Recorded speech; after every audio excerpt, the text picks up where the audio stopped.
Praise the Lord. Brothers and sisters எல்லாரும் நல்லா இருக்கிறீங்களா? சந்தோஷமா இருக்கிறீங்களா? இன்றைக்கு நம்ம பார்க்க போகிற வசனம் ஆதியாகமம் 6ஆம் அதிகாரம் 8ஆம் வசனம். நோவாவுக்கோ கர்த்தருடைய கண்களில் கிருபை கிடைத்தது. நோவா தம் வாழ்ந்த நாட்களில நீதிமானா இருந்தாங்க, உத்தமனா இருந்தாங்க, தேவனோட சஞ்சரித்து கொண்டு இருந்தாங்க.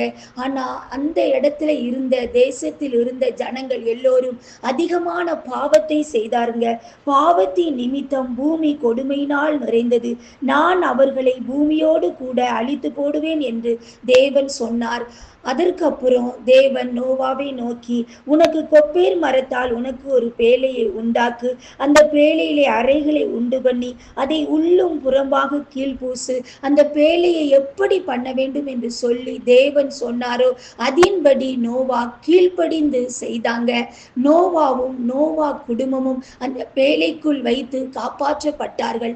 அவர்கள் தேவனை தேடினபடினால், தேவனோடு கூட சஞ்சரித்தபடினால், நோவா உத்தமனாய் இருந்தபடினால் பேழைக்குள் வைத்து காப்பாற்றப்பட்டார்கள். நாம் எப்படிப்பட்டவர்களாய் இருக்கிறோம்? சோதரம், நாமும் நம்முடைய நாட்களில் நீதிமானாய் இருந்து, உத்தமனமாய் இருந்து, கர்த்தரை தேடிக்கொண்டு ஜெபித்து கொண்டு இருக்கும் பொழுது கர்த்தர் நம் குடும்பத்தையும் வருகிற அழிவில் இருந்து காப்பாற்றுவார். ஆமென்.